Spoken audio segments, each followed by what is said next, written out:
Hi and welcome to John's Maths Book. In this video, we'll be exploring another key concept in mathematics. If you find this tutorial helpful, then please show your support by subscribing, liking, and leaving a comment. Your positive engagement helps me create more content and allows me to bring you more valuable maths lessons. Without further ado, let's go over to the whiteboard. Let's take a look at quadratic equations and what we mean when we talk about finding its roots or its solutions. A quadratic equation has the form shown here, where ax² plus bx plus c is equal to 0. For this to be a valid quadratic equation, the coefficient a cannot be equal to 0. In other words, it always contains an x² term. So in this case, a is the coefficient of the x² term, b is the coefficient of the x term, and c is a constant. When we look at the roots or solutions of a quadratic, we try and find the values of x that satisfy the equation shown here. A quadratic equation can have two real roots, one real root, or two complex roots. I can now hear you shout, "Well, what exactly do you mean by that, John?" Well, let's try and explain using some graphs. This first quadratic has two real roots. The roots are where the graph cuts the x-axis or where y is equal to 0. In this next quadratic, we see that it cuts the x-axis just the once, so it has one real root.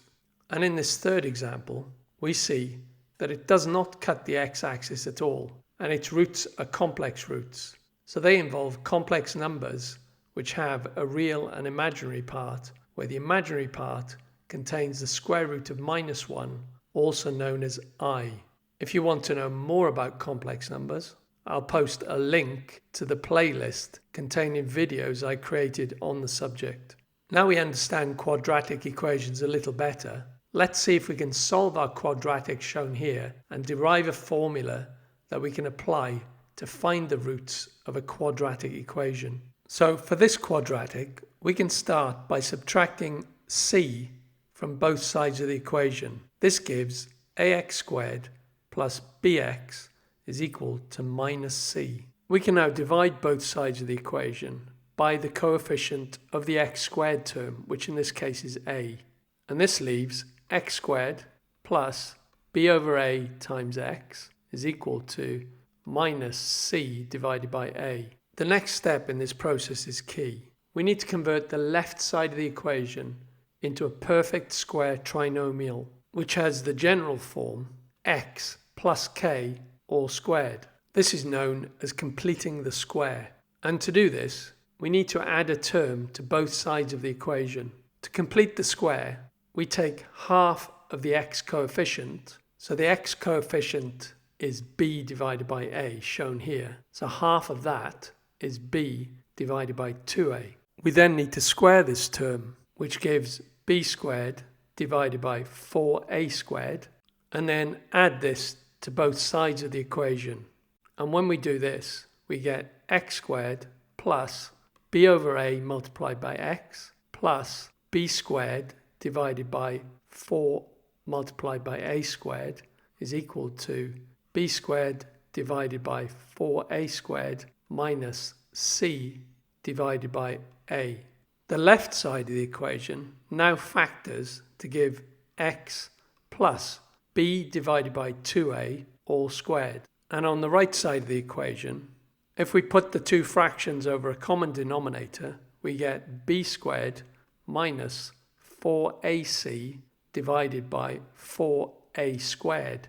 And taking the square root of both sides of the equation gives x plus b divided by 2a is equal to plus or minus the square root of b² minus 4ac divided by 4a².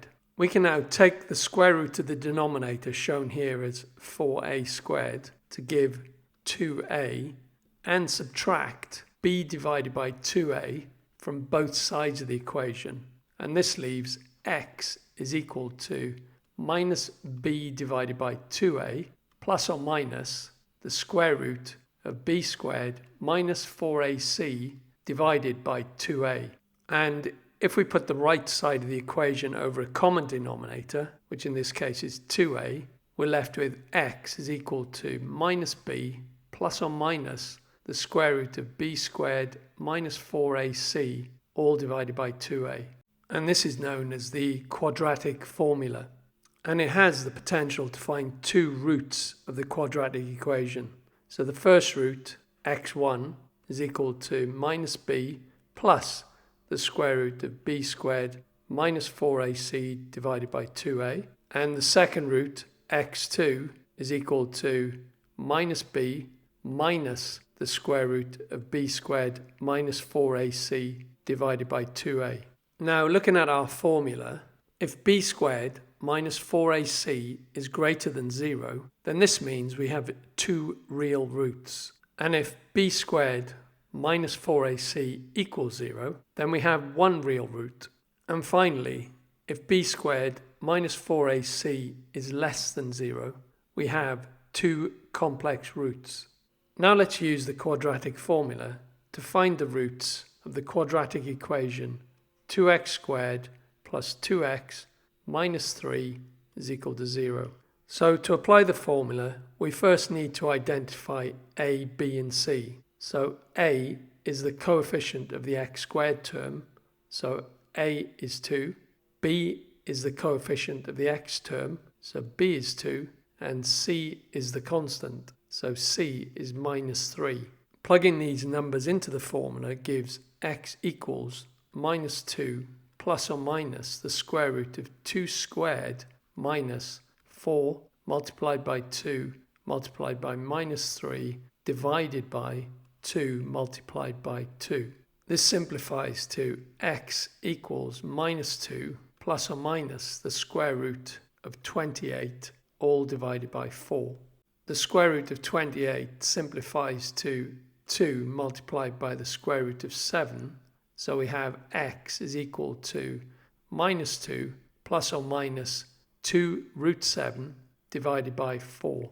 And so the roots of this quadratic are given by x1, which equals minus 1 plus the square root of 7 divided by 2, and x2, which is equal to minus 1 minus the square root of 7 divided by 2.